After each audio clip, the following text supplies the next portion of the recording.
z+1 over z squared plus 3. We are going to determine the residue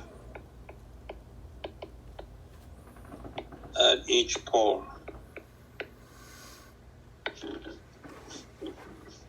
The poles are the zeros of the denominator.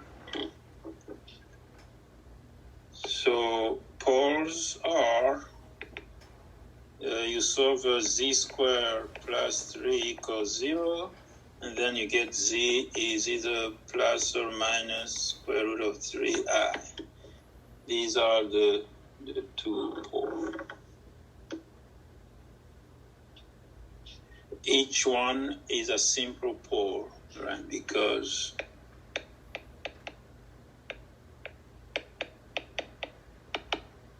this is z plus 1, z plus square root of 3i,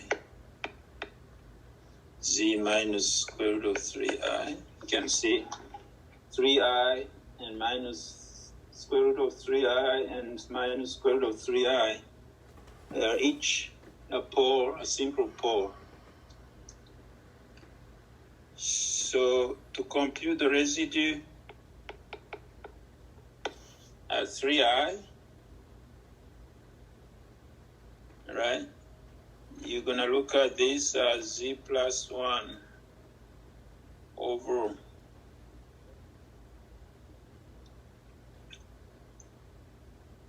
z plus square root of 3i, I mean. Z plus square root of 3i, everything over z minus square root of 3i. I can look at that function as this. So here is a phi of z over z minus z0. So square root of 3i is a pole of order 1.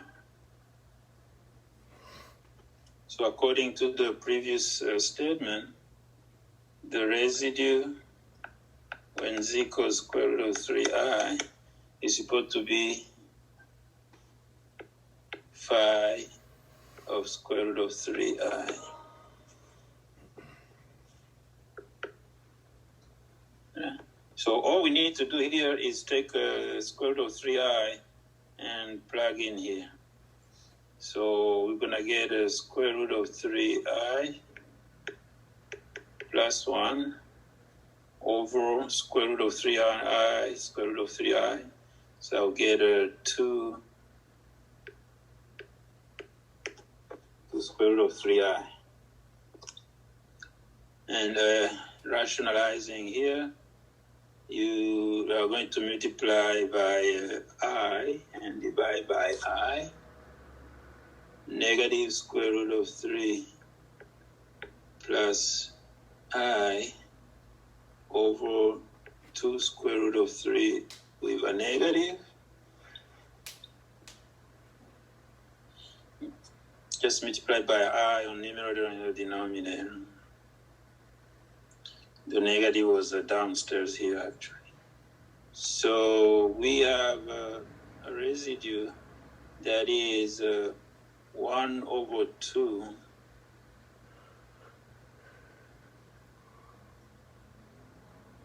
minus 1 over 2 square root of 3i.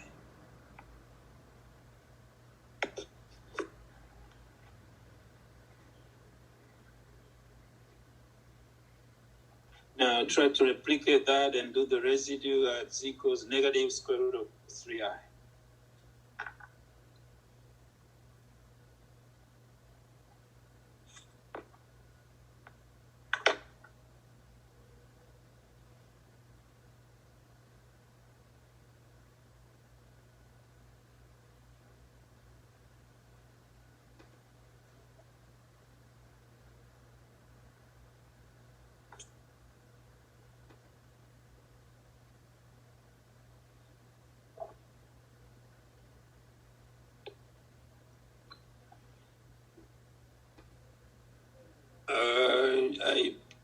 that easy. Just do it. I don't think it's going to be, they're going to be sign change at 2 locations. So, yeah, it's not as simple as that. You still have a z+1, this time divided by z minus square root of 3i. So the denominator will be a negative sign change, but the numerator is not that. There's only one part changing sign. So it's not just from positive to negative sign change. It's more complex than that.